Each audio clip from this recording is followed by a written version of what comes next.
أختنا أم سلطان من العين. حياكم الله مستمعينا الكرام في حلقتنا لهذا اليوم اللي نتحدث فيها عن اسم جديد من أسماء الله الحسنى. نتحدث عن العظيم جل وعلا، وأكيد يسرنا تواصلكم معنا سواء بالاتصال على 601-1221 وأيضا عن طريق رسائل النصية القصيرة على 2119. ويسرنا أكيد في هذه اللحظات وجود فضيلة الشيخ دكتور سمير مطر من الهيئة العامة للشؤون الإسلامية والأوقاف معنا في الأستوديو. حياكم الله من جديد الشيخ سمير، وبارك الله فيك. حياكم الله. حياكم الله السادة المستمعين وبارك الله فيكم جميعا. حياكم الله يا شيخ. شيخ، يعني تحدثنا مع الأخوة المستمعين جزاهم الله خير، وكانت مشاركاتهم طيبة حقيقة.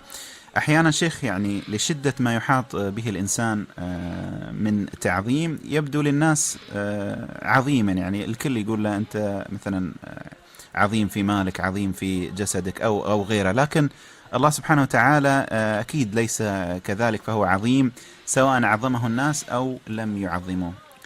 يعني السؤال اللي يمكن دائما نحب نفرق فيه بين الرب وبين عباده حتى نقترب أكثر شيخ إلى معنى العظيم جل وعلا. الفرق شيخ بين تعظيم الإنسان وتعظيم الله عز وجل.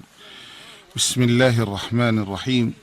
الحمد لله رب العالمين، والصلاة والسلام على المبعوث رحمة للعالمين سيدنا ومولانا محمد صلى الله عليه وعلى آله وأصحابه ومن تبعهم بإحسان إلى يوم الدين. سبحانك لا علم لنا إلا ما علمتنا إنك أنت العليم الحكيم.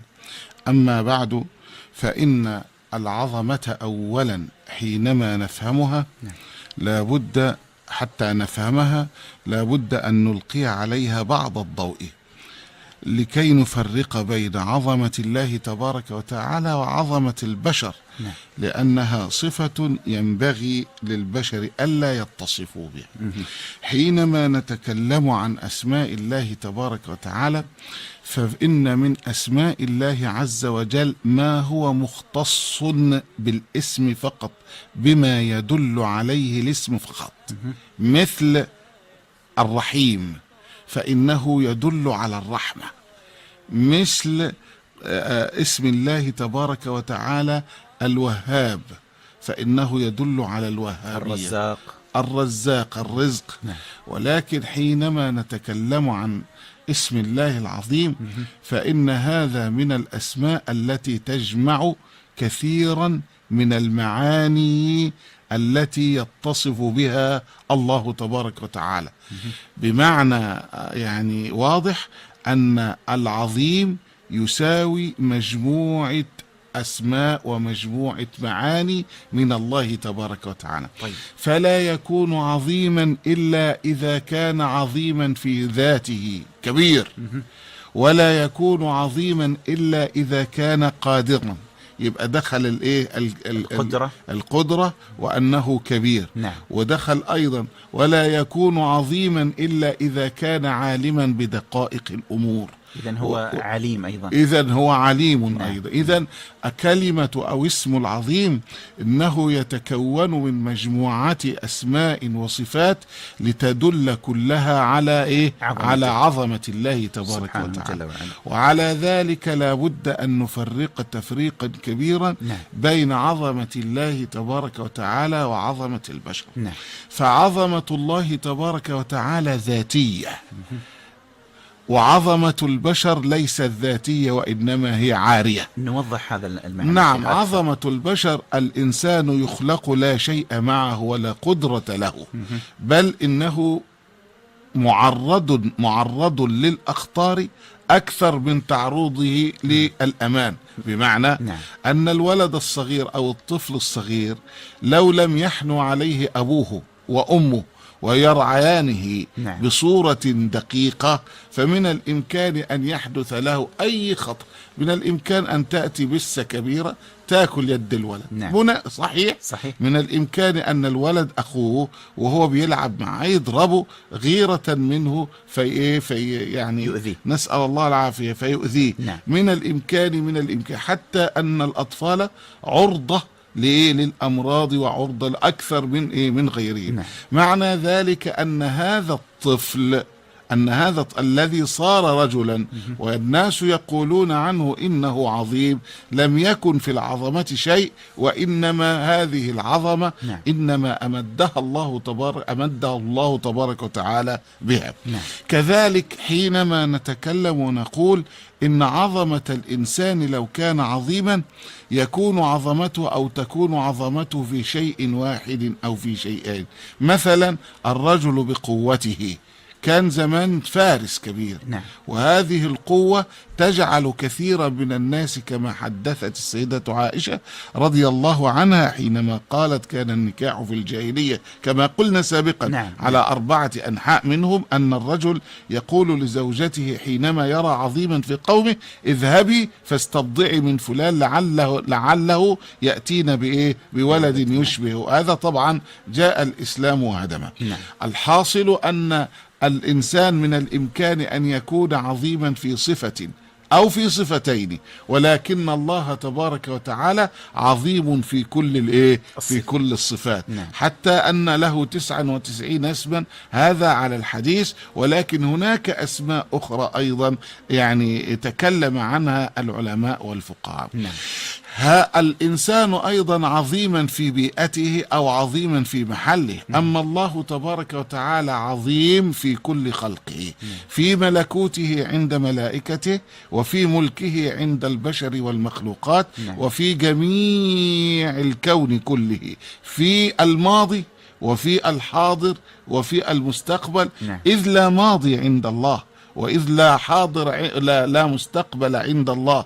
لماذا؟ قال لأن الماضي والمستقبل والحاضر شيء واحد وهو الزمن، ولقد خلق الله تبارك وتعالى الزمن ليضبط حركة حياة الناس وحركة حياة الكون كله. أما أن الله تبارك وتعالى لم يكن هناك زمن، لأن الزمن مخلوق مثل المكان، كما أن المكان قد خلقه الله عز وجل، فإن الزمن أيضا قد خلقه الله عز وجل. ولكننا قبل أن نتكلم عن كثير الفرق بين الإنسان أو عظمة الإنسان وعظمة الخالق، كما قلنا أن العبد عبد والرب رب، نريد أن نلقي الضوء على بعض عظمة الله تبارك وتعالى. في أي عظمة لله تبارك وتعالى نسبحه ونقول سبحان ربي العظيم؟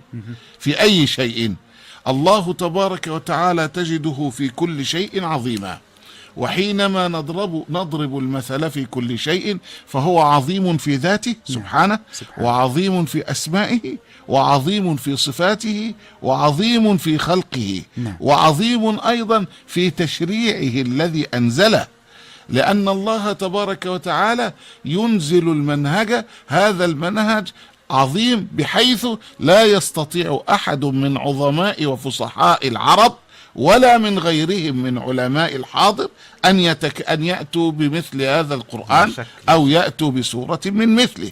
إذا لا بد أن نضرب المثل على عظمة الله في شيء من هذه الأنواع، حتى العقل حينما نتكلم على هذه العظمة فإن العقل يتحجب من عظمة الله. آمين يا رب العالمين. حينما نتكلم عن مثل المكان، يقول الحق تبارك وتعالى: وما قدر الله حق قدره والأرض جميعا قبضته يوم القيامة والسماوات مطويات بيمينه. الله تبارك وتعالى قال هذه الآية في قرآنه ونحن نقرأها. صحيح.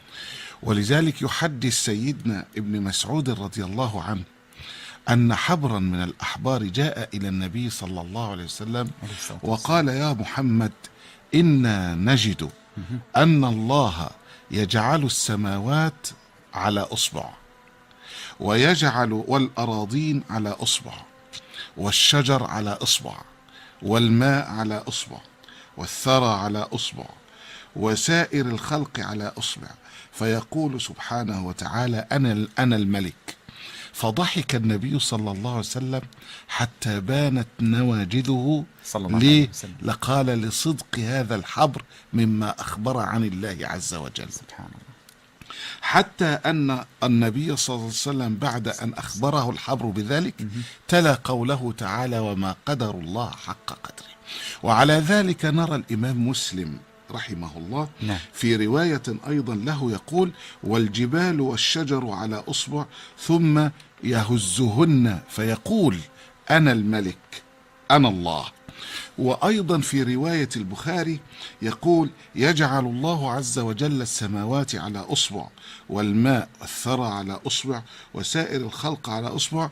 هذا الحديث أخرجه أيضا مسلم والبخاري. نعم. وعلى ذلك يقول: يطوي الله السماوات يوم القيامة ثم يأخذهن بيده اليمنى ثم يقول: أنا الملك أين الجبارون أين المتكبرون.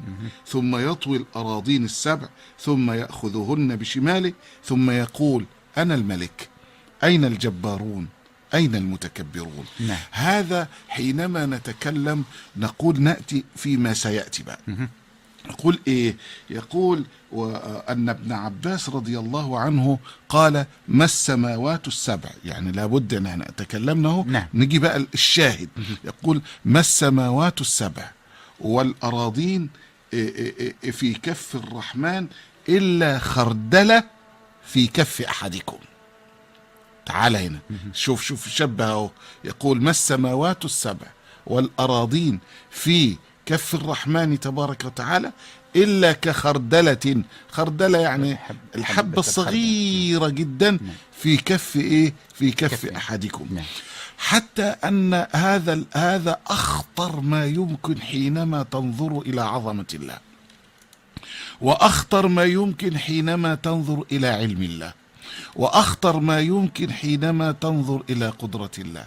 حينما تقع الخردلة في يدك فإنك تعلم أولها وآخرها وظاهرها وباطنها وأنك تقلبها. صحيح. معنى ذلك أن الله لا يخفى عليه خافية. وعلى ذلك ترى أن ابن مسعود أيضا يحدث عن أن المسافة بين السماء والدنيا والتي تليها 500 عام، وبعدين المسافة بين السماء الدنيا والأولى 500 عام، وكذلك المسافة بين السماء السابعة والكرسي 500 عام، وبين الكرسي والماء لأن على الكرسي ماء 500 عام، وبين العرش الذي فوق الماء 500 عام، والله تبارك وتعالى فوق العرش. ولذلك يقول الذهبي رحمه الله أن هذا الحديث له طرق.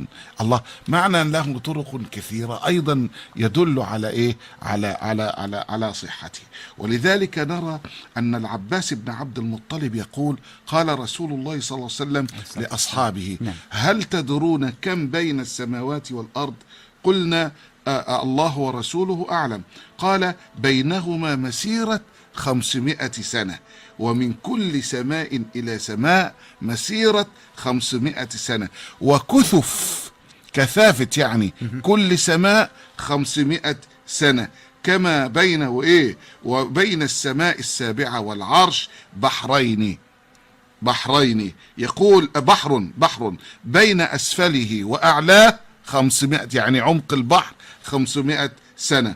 وكذلك حينما تنظر، هذا الحديث رواه أبو داود وغيره، حينما تنظر إلى هذه الأحاديث لابد أن تفهم وتفكر في السماء التي هي بينها وبين السماء الثانية كم 500 سنة، وكثافة السماء 500 سنة. الله، والكرسي ما هو الكرسي وعظمته، والعرش ما هو العرش وعظمته. الله، وكيف هذه المخلوقات كلها يقول الحق تبارك وتعالى أنه يمسكها ولئن زالتا ما إن أمسكهما إلا الله. الله معنى ذلك أن الإنسان لابد أن يفكر بعقله في هذه الأشياء. وعجب أن الناس الآن في الفلك الآن يجعلون الأقمار الصناعية وتكلفهم مليارات المليارات حتى يكتشفوا بعض عجائب المجرات، أقرب الكواكب وأقرب الكواكب. فما بالك بأن الله تبارك وتعالى يمسك السماوات والأرض أن تزولا. ولذلك يقول النبي صلى الله عليه وسلم: وما قدر الله حق قدره. نعم. حينما ننظر إلى هذا ننظر أيضا إلى الزمن. وما الزمن وما أدراك. أينشتاين، بس خلي بقى بالك معلش، نعم. لا انقطاع أيها المخرج في حتة الزمن دي. طيب. عشان يعني لا، قل معي تبنا إلى الله في الانقطاع هذا حتى نرى عظمة الله في خلقه للزمن. نعم، تفضل شيخ. لأنها فيها معادلة كده بسيطة ينبغي للسادة المستمعين إن هم ينتبهوا إليها. جميل. حتى نعلم قدرة الله تبارك وتعالى في قوله كن فيكون. يقول إن سرعة الضوء، نعم، سرعة الضوء 299,792 كيلو متر في الثانية الواحدة. يعني 299,792 كيلو متر، مش متر، لا كيلو متر. نعم. فين؟ في الثانية الواحدة. يعني عشان السماء، عشان الشمس بتاعتنا دي تشرق، يعني تنور علينا، لابد الضوء بتاعها يجي لنا في حوالي 8 دقائق. نعم. حتى يصل الى يصل الى الارض. نعم. وهي ابعد عنا بملايين السنة. الله، طب تعالى هنا، الله تبارك وتعالى يقول: يدبر الامر من السماء الى الارض ثم يعرج اليه في يوم كان مقداره 1000 سنة مما تعدون. هذه واحدة. الثانية يقول الحق تبارك وتعالى: تعرج الملائكة والروح إليه في يوم كان مقداره 50,000 سنة. طيب، وحاجة تانية، قال الله تبارك وتعالى: إن عدة الشهور عند الله 12 شهرا يوم خلق السماوات والأرض منها 4 حرم. الله. وبعدين نجد أن الله تبارك وتعالى خلق السماوات والأرض. لا يعني نجد أن الله تبارك وتعالى جعل لنا في الأرض يوما يساوي 24 ساعة. صحيح. أولا هناك كما يقول بعض العلماء، هناك يعني بعض العلماء قال إن أخذ الآية دي اللي هي بتاعت يدبر الأمر من السماء إلى الأرض ثم يعرج إليه في يوم كان مقداره 1000 سنة مما تعدون. وقول الحق تبارك وتعالى أيضا: إن يوما عند ربك ك1000 سنة مما تعدون. قال: هناك يوم كوني وهناك يوم دنيوي. أنا لا أريد أن أتكلم بهذا، ولكن بعض العلماء قالوا إن الملائكة، وأنا أقول لا أصحح الآن ولا أكذب إلا في آخر ولا أكذب ولا أتكلم إلا بعد أن أسرد القضية حتى نعلم عظمة الله الذي نعبده والذي ينبغي أن تذهب قلوبنا وقوالبنا إليه سبحانه. نعم، سبحانه جل وعلا. هذا العالم قال ان الملائكة لما اينشتاين جابوا سرعة الضوء وكده، فقال ان اذا اراد انسان ان يسير بسرعة الضوء لابد ان يكون طيفا كالضوء، بمعنى الا يكون له جرما يذكر، كما ان ليس للضوء جرم. يعني كتلة. نعم. يعني انت دلوقتي يا شيخ هلال عاوز تطلع مثلا تسير بسرعة الضوء، ما ينفعش يبقى فيه الكتلة. ولا ينفع نصغرك كمان لا إذا أردت أن تسير بسرعة الضوء لابد أن تكون طيفا ليس لك كتلة، كما أن الضوء ليس له كتلة في الحقيقة، على مجاز بين العلماء في هل في كتلة أو غيره، لكن لابد أن يكون زي الشعاع كده. مش كده ولا صحيح. طيب، عظيم جدا. العلماء أو العالم الرجل الذي قال يدبر الأمر، قوله تعالى: يدبر الأمر من السماء إلى الأرض ثم يعرج إليه في يوم كان مقداره 1000 سنة، أراد أن يثبت للعالم كله أن الملائكة تسير بسرعة الضوء. وقال قال معادلة غريبة شوي. إيه هي المعادلة الغريبة؟ قال لك: نحن يومنا يقدر يقدر ب 24 ساعة نعم. من دوران القمر حول الأرض. صحيح. مش دوران الشمس حول الأرض، لا، دوران فاحنا السنوات بتاعتنا سنوات ايه؟ قمرية. معايا؟ يبقى احنا بنحسبها من دوران القمر على الايه؟ حوالين الأرض. ليه؟ حتى ربنا قال كده، ربنا قال سبحانه وتعالى والقمر اللهم صل على سيدنا محمد. قال الله تبارك وتعالى في طيب ده سنذكر الآية. طيب. سبحانك ربي، معلش سنذكر الآية الآن. حينما نتكلم ونقول ربنا تبارك وتعالى جعل اليوم بتاعنا على الايه؟ على القمر. فالقمر يمشي مسافة حوالين الأرض. والقمر لا ليس قدرناه. اللهم صل على سيدنا محمد. هتيجي الآن الآية، بس خلينا في الضوء الأول أهو. نقول إيه؟ إن القمر هو الذي جعل الشمس سراجا. شوف، هو الذي جعل الشمس سراجا والقمر نورا وقدره منازل للناس. شوف بقى، وقدره منازل للناس لتعلموا عدد السنين والحساب. الحاصل أن حسابنا نحن على دورة القمر حوالين الايه؟ حوالين الأرض. حينما يدور القمر حوالين الأرض يبقى هناك علاقة بين المسافة والسرعة والزمن. المسافة والسرعة والزمن. أولا الزمن عندنا 24 ساعة. صحيح. ولما نيجي نجعلها فيه وقت ولا تفضل شيخ. طيب لما نيجي نجعلها، معلش فيها دقة شوية. جميل. لما نيجي نجعلها بالثواني هنضرب في 60 في 60.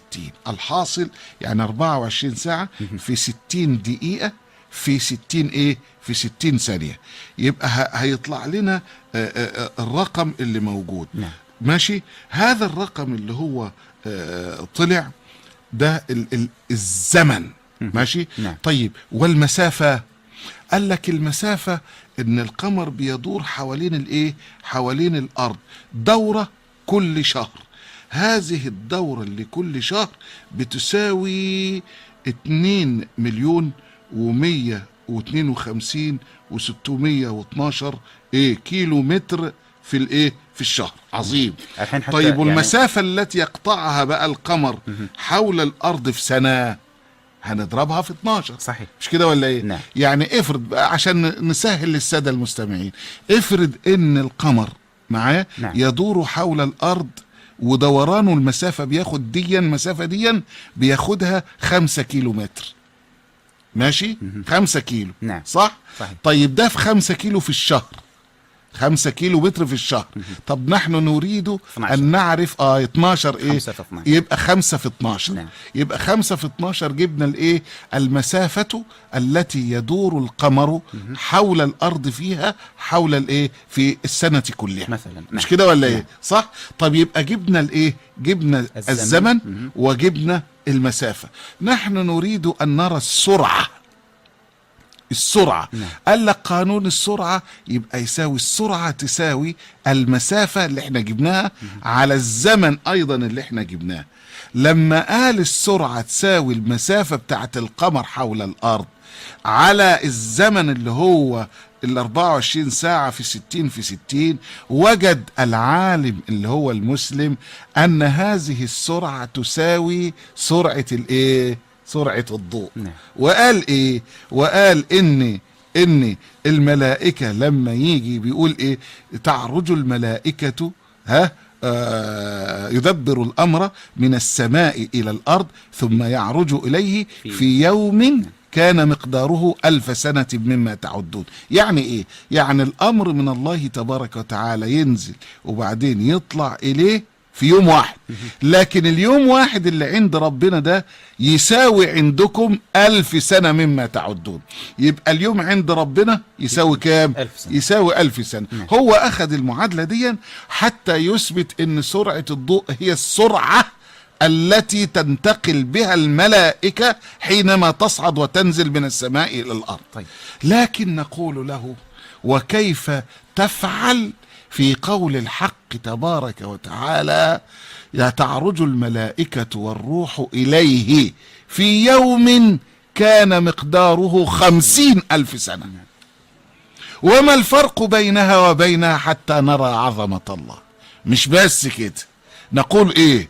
نقول ان الله تبارك وتعالى حينما يأتي بالإنسان يموت، فإن الحديث الصحيح ينبئ على أن الروح تخرج من الإنسان ثم تصعد إلى السماوات العلى، ولما تصعد إلى السماوات العلى تفتح لها السماوات أو لا تفتح، فإذا فتحت لها السماوات نزلت في أقل من ساعة أو في ساعتين أو في نصف ساعة أو في 4 ساعات على حسب ما يكفن، ثم تأتي الروح فيه مرة أخرى. مش الحديث كده؟ نعم. طيب يبقى هنا يوم يساوي 1000 سنة. طب الروح البشرية طلعت فوق ونزلت في أقل مما تقول. الأمر الثاني: ما هو الزمن الذي تحرك به النبي صلى الله عليه وسلم حينما أعرج به في السماوات العلى؟ ده النبي الحديث يقول ايه؟ النبي كان فراشه ساخنا. نعم. مش كده ولا ايه؟ نعم. وعاد وذهب أسري به وأعرج به ثم رجع وفراشه ايه؟ إذا معنى ذلك ألا زمن، وإذا كان لا زمن فما هو الزمن الذي تحرك به النبي صلى الله عليه وسلم حتى أصبح عند سدرة المنتهى ثم عاد إلى إيه؟ إلى الأرض مرة أخرى. يعني طلع من الأرض وراح سدرة المنتهى ثم رجع من سدرة المنتهى إلى الأرض مرة أخرى، يعني رايح جاي صد رد. مش كده ولا إيه؟ ولذلك ما هو الزمن الذي أخذ إذا أردتم أن تقولوا إن سرعة الملائكة تمشي بسرعة الضوء وهي 299,792 كيلو متر في الثانية؟ نقول لا. حينما يتعلق الأمر بما عند الله من جنوده، فإن الله إذا أراد للشيء كن فيكون، حتى ولو كان أعظم الأشياء. من أجل ذلك نرى أن الله قد خلق الزمن، وهذا الزمن حينما نقارنه بالعبدية يبقى اليوم عند ربنا ب1000 سنة. طب وإيه؟ وقال وهل الله عنده زمن؟ قال الله ليس عنده زمن لأنه هو الذي خلق الزمن. ومن أجل ذلك لا بد أن نفهم عظمة الله في تدبير شؤون الخلق. نعم. خلق الزمن. احنا قلنا أن الله تبارك وتعالى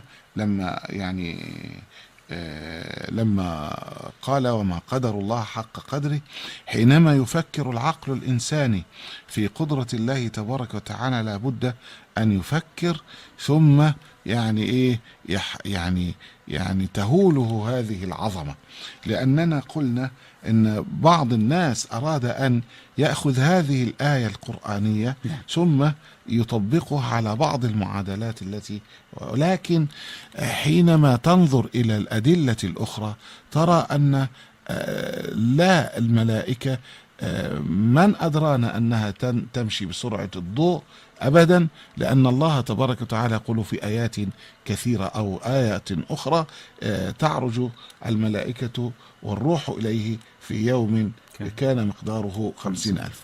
حينما نتكلم ونقول أن سرعة الضوء حتى وصلت دوران المسافة التي يقطعها القمر حول الأرض في 12 شهر، في 12 شهر وصلت 25 مليار 831 مليون 347 ألف. شوف المسافة الكبيرة والعظيمة الهائلة. ده ايه؟ ده القمر بس، والقمر يدور حول الأرض وأيضا يدور حول الشمس، والشمس الله، هذه المجموعة الشمسية اللي هي بتاعتنا احنا بس، فما بالك بالمجرات الأخرى التي فيها ملايين الكواكب والنجوم. حينما تنظر إلى ذلك وتعطي فكرك وعقلك وقلبك إلى هذا الخلق ثم تعلم أن الله قال سنريهم آياتنا في الآفاق، ترى عجبا. وإذا لم تضبط عقلك وقلبك بالخوف مع الرجاء من الإمكان أن يموت الإنسان خوفا من عظمة الله تبارك وتعالى.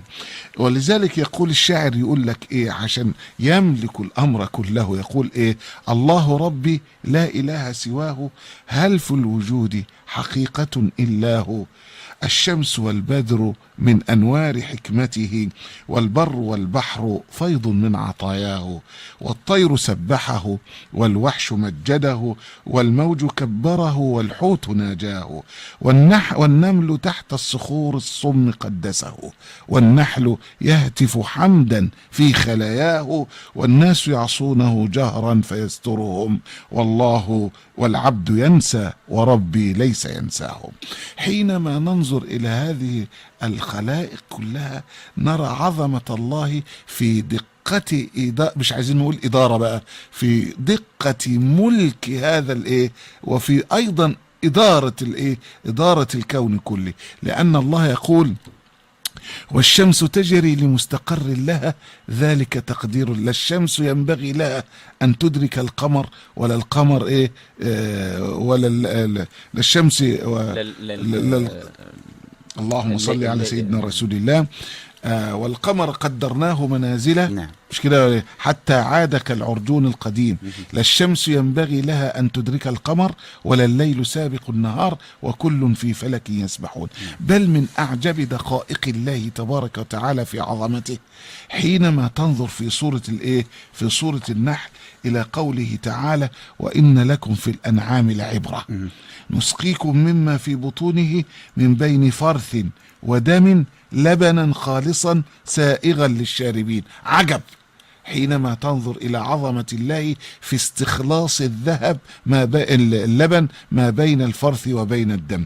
ومش كده وبس، لا، قال ومن ثمرات النخيل والأعناب تتخذون منه سكرا ورزقا حسنا إن في ذلك لآية لقوم يعقلون. وكذلك قال ربنا وأوحى ربك إلى النحل أن اتخذي من الجبال بيوتا ومن الشجر ومما يعرشون. ما هذا العقل الذي أعطاه الله للنحل حينما تذهب هنا وهناك حتى تأتي بهذا. إذن عظمة في دقة علم وإرادة وقدرة. قدرة ليه؟ قال لأن الأمر من الإمكان أن يخرج عن مساره.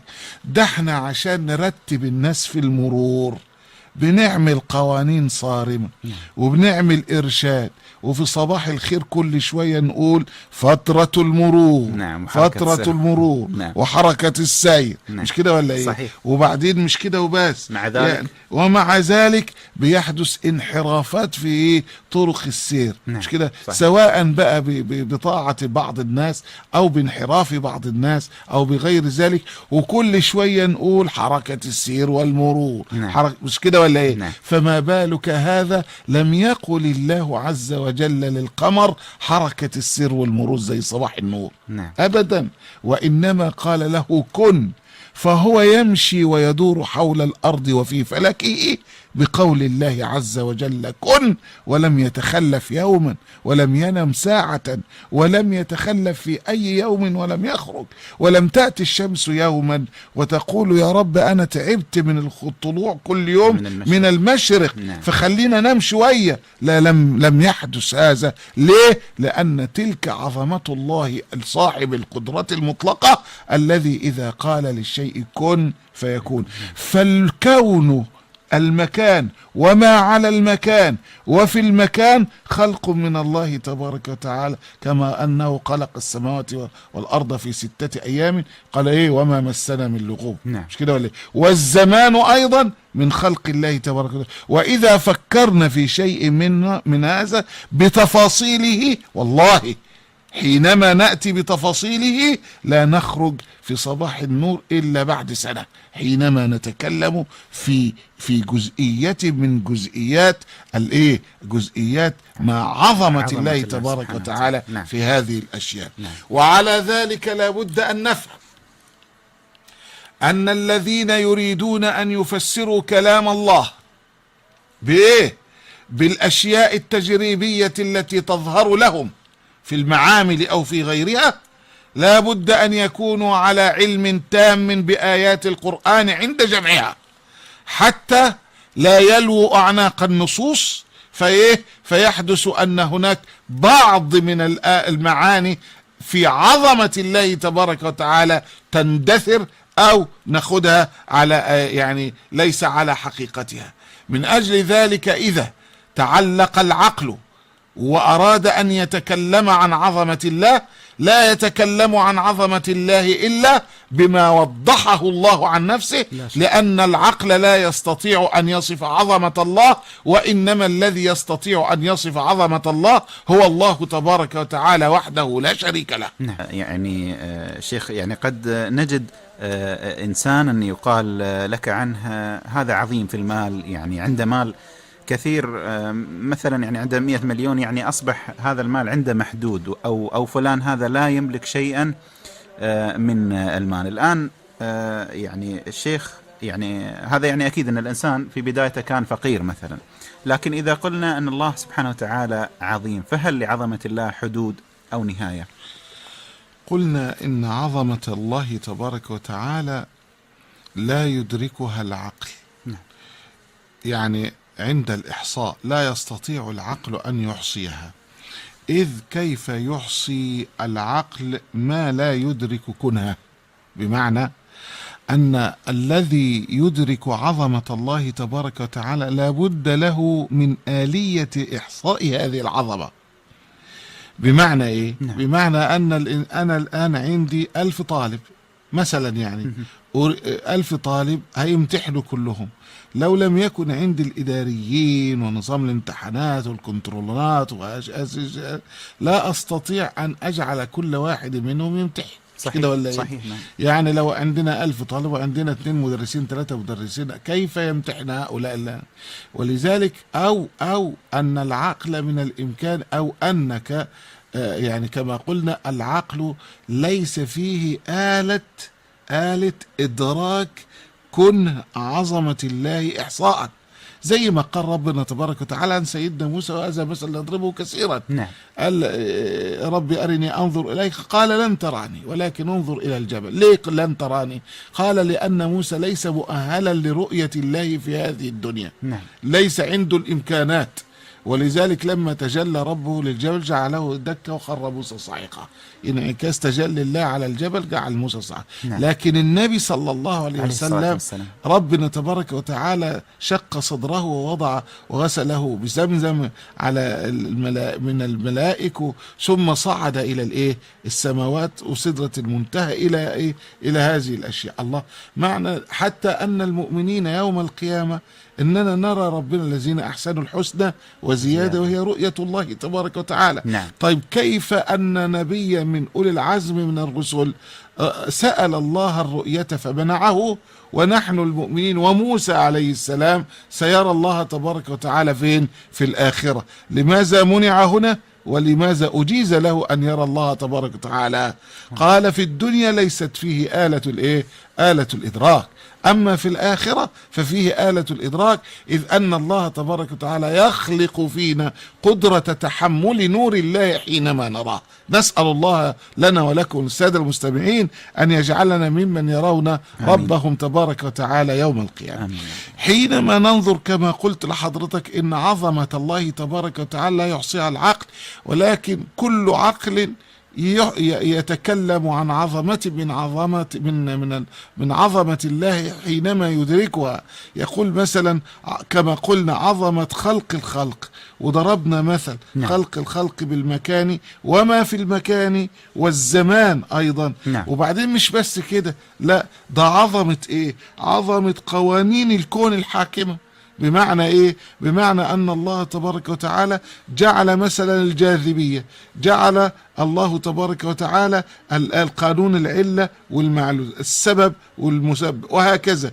الله معنى ذلك أن الله تبارك وتعالى قوانين حاكمة لهذه الأكوان تنظم العلاقة بين المجرات الشمسية، تنظم العلاقة بين الكواكب وما تدور حول النجم بتاعها، تنظم العلاقة بين هذه الأكوان كلها وبين ما يعيش في هذا الكوكب مثل الإنسان، تنظم العلاقة بين الإنسان وبين الجن، بين الملائكة، إذن قوانين الله الحاكمة التي تضبط حركة الكون كله هذه عظمة من الله. لا. ولا يستطيع أحد. أنت الآن في مؤسسة من المؤسسات قد لا يستطيع المدير أن يضبطها صحيح. ضبطا، فما بالك بهذا الكون الذي يعني يتسع دائما، ولكن الله لا يغرب أو لا يعزب عنه مثقال ذرة في السماوات والأرض. هذه عظمة. والعجب أن تجد عظمة أعظم من هذا كله. إيه كمان؟ قال عظمة العدل يوم القيامة. عظمة العدل يوم القيامة. كيف عظمة العدل؟ أنت قوي وإيه في الدنيا وغني وصاحب سلطان، ولكنك أصبحت ظالما، ضربت هذا وأخذت مال هذا. ولو أننا جميعا متنا ولم يكن هناك حساب، ما الذي يجعلني أن أتحمل ظلمك وأتحمل بغيك؟ وإنما سيجعل الله بعثا يأخذ حقي منك حينما نقف أمام الله تبارك وتعالى. فعظمة العدل وحدها يوم القيامة تحتاج إلى حلقات كبيرة. صحيح. وكذلك عظمة بقى إيه الذي نحن نريد أن نتبعه؟ عظمة التشريع. تشريع إيه؟ التشريع الإسلام، تشريع الدين نفسه. ليه؟ قال لأن الدين عقيدة وشريعة. عقيدة وشريعة. ولذلك يقول الإنسان، من الفلاسفة يقولون، حتى العلماء بتوع المسلمين يقولون، من الإمكان أن إذا لم يبعث الأنبياء أن الناس جميعا وجب عليهم أن يؤمنوا بربهم عقلا، مصداقا لقول الأعرابي: البعرة تدل على البعير، والأثر يدل على المسير، سماء ذات أبراج وأرض ذات فجاج وبحار ذات أمواج، ألا يدل ذلك على وجود اللطيف الخبير؟ إذن هذا لم يرسل إليه رسول، وإنما عرف بالإيه؟ إحنا جايين إزاي، وإحنا المكتب ده لا نستطيع أن نقول أنه جاء وحده، وإنما زرع، وبعد الزرع بقى شجرة كبيرة، وبعد حصل تحطيب، والتحطيب جاء مش عارف دخل ورشة، والورشة قطعت الخشب، والخشب مش عارف إيه، حتى جاء إلينا هكذا. معنى ذلك إيه؟ معنى ذلك أن العقل الصحيح يصل إلى أن الله موجود، وأن لهذا الكون خالق، لكن لا يستطيع العقل أن يصل إلى كيفية عبادة هذا الخالق. حتى كثير من الفلاسفة آمنوا بعقولهم بالله، لكن لا يدرون عن الله وصفاته وأسماءه وكيفية العبودية. ولذلك لما أنزل الله تبارك وتعالى التشريع، يعني أراح عقولنا من يعني متاعب كثيرة. ولذلك لما ترى التشريع ترى فيه كثير أوي، كتاب أو منهج ميزان على الأفعال يضبط حركة الناس في الكون. صحيح. مش كده ولا إيه؟ وبعدين يحدد العلاقة بيننا وبين ربنا، وبيننا وبين رسولنا، وبيننا وبين بعضنا، وبين الناس والملائكة وغيره. كتاب منهج لا يأتيه الباطل من بين يديه ومن خلفه. هذا الكتاب تحدى الله تبارك وتعالى به. تحدي الله بالكتاب عظمة، لأن العظيم لا يجارى. صحيح. مش هو كده؟ ما هو العظيم إما أن يكون كبيرا لا يستطيع أحد أن يصل إلى يعني الكبر بتاعه، مش كده؟ أو أنه دقيق عالم لا يستطيع أحد النحرير، لا يستطيع أحد أن يجاريه في علمه، أو أنه يعني قوي لا يستطيع أحد أن يجاريه بقوته. فالله تبارك وتعالى جمع كل هذا في الكتاب وقال إيه؟ وإن كنتم في ريب مما نزلنا على عبدنا فأتوا بسورة من مثله إن كنتم إيه؟ وادعوا شهداءكم من دون الله إن كنتم صادقين. فإن لم تفعلوا ولن تفعلوا. شوف عظمة القرآن هنا أنه يطرح القضية ويطرح النتيجة. سبحان الله. نعم. يطرح القضية بأن هؤلاء نحن نقول لكم هاتوا سورة بمثله، وأقل سورة إن أعطيناك الكوثر فصل لربك وانحر إن شانئك هو الأبتر. 3 آياته. لكن لم تستطع فصحاء العرب أن تأتي بمثل هذه السورة. وكلنا يعلم كما قلنا سابقا أن عمرو بن العاص راح لمسيلمة الكذاب وقال له إيه؟ قال له ماذا أنزل على محمد؟ ده المسيلمة بيقول لعمرو، فقال أنزل عليه قرآن. قال هات ما أنزل، قال والعاديات ضبحا فالموريات قدحا فالمغيرات صبحا فأثرن إلى آخره. نعم. وقال مسيلمة وأنا قد أنزل علي قرآن. قال وما هو؟ قال والعاجنات عجنا فالخابزات خبزة فالطاحنات طحنا. فراح عمرو بن العاص راجل فصيح، نعم. فقال له يا مسيلمة إنك والله تدري أني أدري أنك تدري أنك كاذب. يعني احنا عارفين الامر مع بعض. نعم. ولذلك لما ياتي الله تبارك وتعالى بقران يتحدى به الى ان تقوم الساعه، ولا يستطيع احد من فصحاء العرب ولا من غيرهم ان ياتوا بمثل هذا القران، فالله يعطي المقدمه ويعطي النتيجه. معنى ذلك ان هذا القران ايه؟ هذا القران معجز من عند الله، حينما قال الله تبارك وتعالى ولن قال الزمخشري ولن يعني إلى يوم القيامة. وإذا لم يكن وإذا لم يستطع العرب الذين كانوا يعيشون في أيام سيدنا رسول الله أن يأتوا بمثل هذا القرآن بسورة منه وهم أفصح الناس، فلا يستطيع أحد بعدهم أن يأتوا بسورة من مثل هذا القرآن. صحيح. إذ أن الفصاحة أقل من الفصاحة التي كان عليها العرب. وليس هذا فقط، وإنما جعل الله تبارك وتعالى هذا القرآن ليس في حفظ أحد من الناس، وإنما في حفظ الله تبارك وتعالى، كما قال ربنا إنا نحن نزلنا الذكر إنا له لحافظون. وعلى ذلك تجد في كثير من الآيات القرآنية قول الحق تبارك وتعالى يدل على عظمته، حينما يقول الله هل تعلم له سمية؟ الله يتحدى بأن يسمي أحد من الناس اسمه الله. نعم. واستقرئ تاريخ البشر، ما تجد أحدا من الناس منذ أن خلق الله آدم إلى أن تقوم الساعة يستطيع حتى أعتى الناس كفرا لا يستطيع أن يسمي الله، لأنه يعلم في خلجات نفسه وفي فطرته أنه إذا فعل ذلك فإن الله تبارك وتعالى إيه. ولذلك فرعون ما قال أنا الله، أنا ربكم، ما قال أنا الله، وإنما قال أنا ربكم الأعلى. والرب من الإمكان أن يطلق على أي أحد من كان إيه. نعم. إن كان أرباب رب الأسرة، رب نعم. المنزل، ولذلك نرى أن الله تبارك وتعالى يحكم في هذا القرآن على أشياء ستأتي. ألف لام ميم غلبت الروم في أدنى الأرض وهم من بعد غلبهم سيغلبون. الله بعض الناس يتعجب من ذلك ويقول إن الله تبارك وتعالى يقول هذا في 7 سنين، يا حكم بعد 7 سنين. يا أخي كما قلنا في أول الحلقة أن الله تبارك وتعالى في عظمته السماوات والأراضين عند الله عز وجل كخردلة في كف أحدكم. نعم. فإنه يعلم وإن يوما عند ربك كألف سنة مما تعدون، أي ما تفعلونه من 1000 سنة في عند ربنا في يوم واحد، فإنه يراك. ولذلك ربنا يقول لا يعزب عنه مثقال ذرة في الأرض ولا في السماء ولا أصغر من ذلك ولا أكبر. أين أنتم حينما تنظرون إلى عظمة الله في علمه بنا وفي علمه للأكوان؟ ولذلك تجد أن ربنا تبارك وتعالى يضرب العجب في كثير من الصور. نعم. يقول إيه؟ يقول مثلا في سورة تبت يدا أبي لهب وتب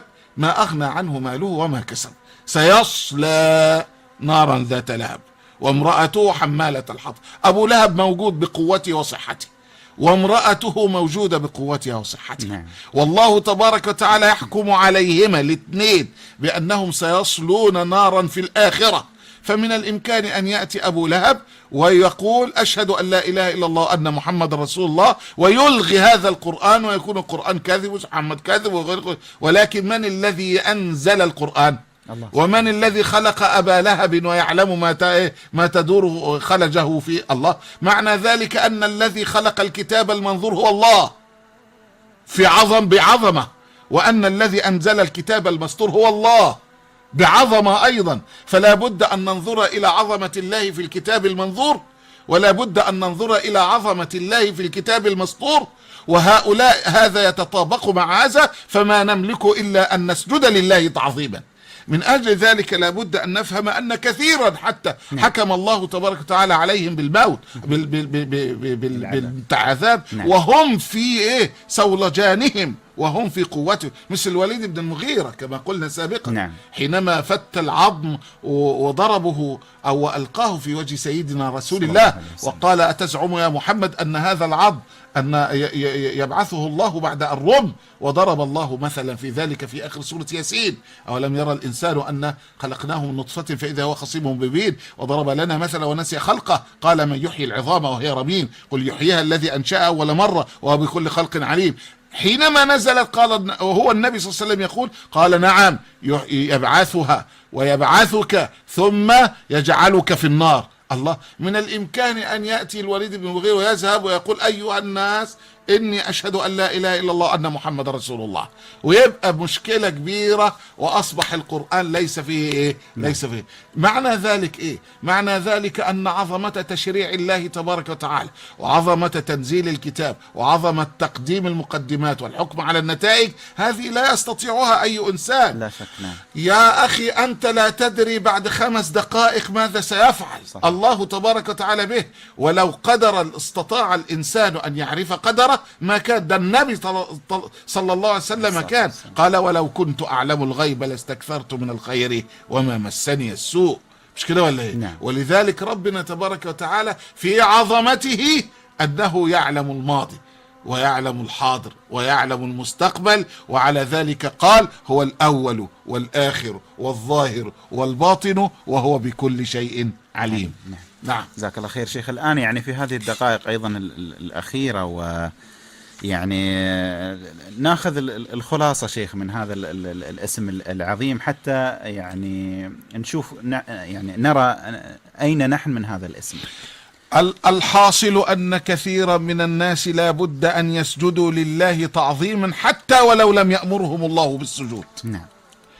الحاصل أنهم لا بد أن يحمدوه على ذلك، لأن الله تبارك يا أخي حينما ينظر الإنسان إلى طعامه وإلى شرابه فالإنسان معرض إلى البلاء ومعرض إلى التعب أكثر مما هو يضمن الأمان والصحة. ليه؟ من الإمكان أن في شوية فيروس في الجو كده نعم. يجيب له مرض عضال يموت، مش كده؟ والعياذ بالله لنا ولا المستمعين، يعني نسأل الله العافية. يعني من الإمكان أن يشرب ماء. ليه؟ لأنه لا يأتي بقى بمعمل تحليل كل شوية، حتى وإن كانت معقمة وهو بيشرب كده يحصل. من الإمكان أن يأكل لقمة معينة يحدث له. من الإمكان أن يتنشق بعض الهواء، يسلم على واحد، القصة تروح. ولذلك لابد أن يفهم الإنسان أنه ضعيف، وأنه لا يتصف بعظمة أبدا حتى ولو كان أقوى الأقوياء. وليعلم أن القوة أو المال أو الجاه أو السلطان أو أي شيء إنما هو من عند الله. قوم عاد مثلا، قوم عاد قالوا من أشد منا قوة. نعم. شوف يعني يا الله، حينما قالوا من أشد منا قوة، يعني لم يروا في تاريخ البشرية قبلهم أحدا أشد منهم قوة. شوف الغرور. نعم. والكبر. وهم من القوة بمكان. ليه؟ لما قال الله تبارك وتعالى عن ثمود ضرب المثل بعاد، ولما تكلم عن قوم يعني شعيب أو قوم لوط أو يضرب المثل بالأقوام التي السابقين. نعم. أما عند عاد لم يضرب مثلا أبدا بمن قبلهم في القوة والجبروت، وإنما لما قالوا من أشد منا قوة قال الله العزيز الجبار العظيم. نعم. العظيم. أولم يروا أن الله شوف بقى، أن الله الذي خلقهم هو أشد منهم قوة. ما ضربش بقى انظروا إلى مثلا قوم كذا ولا الجن ولا الملائك، ولا ما ضرب مثلا بشيء من خلقه، لأن الملائك أشد قوة من مين؟ الله. ملك الجبال من الإمكان يطبق عليهم الأخشبين. الجبريل عليه السلام ممكن يرفع القرية كلها وينزلها عن بكرة أبيها. ولكن الله ما ضرب. ليه؟ قال لشدة غرور قوم عاد وأنهم في القوة بمكان، والله تبارك وتعالى يريد أن يعطي المثل أن حتى ولو كانوا قوم عاد في القوة فإن الله الذي خلق هو أشد القوة، وما هذه إلا عظمة من الله. أنت تعرف لو ما كانش ربنا قادر على الخلق، ها، كان كل أنا عن نفسي أنا كنت أمشي كده أضرب الناس بالإقلام. ليه؟ ما هو ما فيش حساب بقى، فيش واحد يستطيع، مش كده ولا ايه؟ ولكن خوفك من عظمة الله، لأن عظمة الله فوق عظمتك أنت، صحيح. وقوة الله فوق قوتك أنت، وقدرة الله فوق قدرتك. فمعنى ذلك إيه؟ معنى ذلك أن الناس لابد أولا ألا يدعي أحد شيئا ليس له، وكل الأشياء في الدنيا ليس لنا، إنما هي عارية. وإذا قال إنسان وظن في نفسه أنه عظيم فإنه في حقيقة الأمر حقير. ليه؟ قال لأن العظمة لله وحده. ولذلك يعني يقول الحق في الحديث: العظمة إزاري والكبرياء ردائي، فمن نازعني فيهم ألقيته في جهنم ولا أبالي. وعلى ذلك يبقى الأمر الثاني هذه العظمة يبقى ضدها لابد أن يكون تواضع. والأمر الثاني أن يكون إيه؟ أن يكون الإنسان يحمد الله ويسبحه عن يقين. وكلما قال الإنسان سبحان ربي العظيم، سبحان ربي العظيم، يتذكر الملك ويتذكر الملكوت ويتذكر الزمان ويتذكر كن، فيزداد قلبه خشوعا. وعلى ذلك تكون بين الناس وبين بعضهم منهج الله العظيم سبحانه، فيأتسون به ويمشون عليه، فتكتب له النجاة في الدنيا والفلاح في الآخرة. نسأل الله هذا. شيخ بارك الله فيك، يعني انتهى وقتنا في حلقة هذا اليوم. بارك الله فيك شيخ دكتور سمير مطر من الهيئة العامة للشؤون الإسلامية والأوقاف وإخراج عبد الرحمن المرزوقي. صباح النور برعاية اتصالات.